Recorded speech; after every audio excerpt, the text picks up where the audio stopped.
সেই দাঁড়িয়েছিল রাজা চন্দ্রকান্তের স্ত্রী হেমকান্তা দেবী। ছুটতে ছুটতে গিয়ে নারদ মুনির চরণে আছাড় খেয়ে পড়ল। ও গো মুনিব,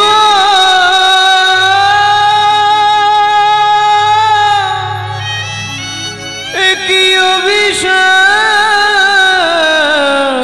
তুমি দিলে, ক্ষমা করো।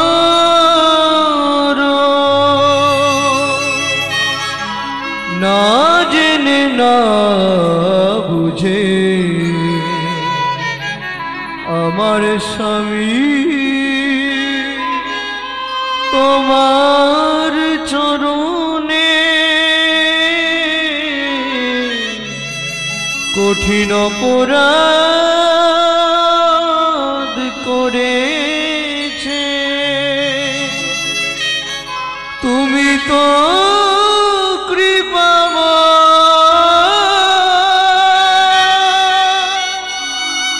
করুণা করে এই অভাগীরে কৃপা করো।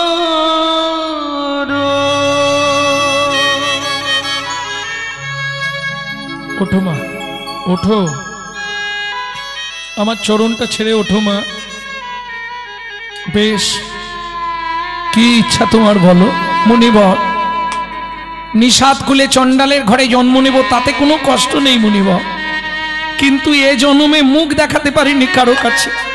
পরের জন্মে আপনি আমাকে একটু কৃপা করে দিন। বেশ, বলো তুমি কি চাও। আঁচলটা পেতে হেমকান্তা দেবী বলল, কিচ্ছু নয়, নিষাদ কুলে চণ্ডালের ঘরে যাব তাতে কোনো দুঃখ নেই, শুধু এই আশীর্বাদ করো মুনিবর, একটি সন্তান পাই যেন মুনি, সে তো হরি ভক্ত। একটি সন্তান পাই যেন মুনি, সে তো হরি ভক্ত। তুমি এই কৃপা করো মুনি,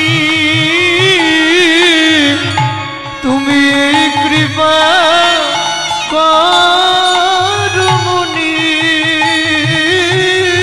সে ত্রিভুবন করবে জয়, একটি সন্তান হয় যেন মুনি কৃষ্ণ ভক্ত। একটি সন্তান পাই যেন মুনি, হরি ভক্ত।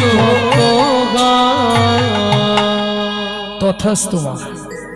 আমি নারদ মুনি তোমায় আশীর্বাদ করলাম, আগত জন্মে নিষাদ কুলে চণ্ডালের ঘরে জন্ম হবে, হরি ভক্ত এক সন্তান তুমি পাবে, যার দ্বারা তোমার ভগবত দর্শন হবে।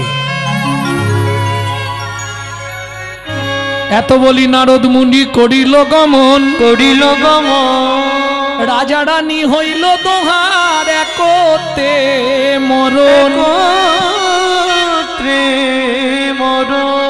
আর একটা টিপস দিয়ে রাখছি, কোন কর্ম করলে স্বামী স্ত্রী একসঙ্গে মারা যায়।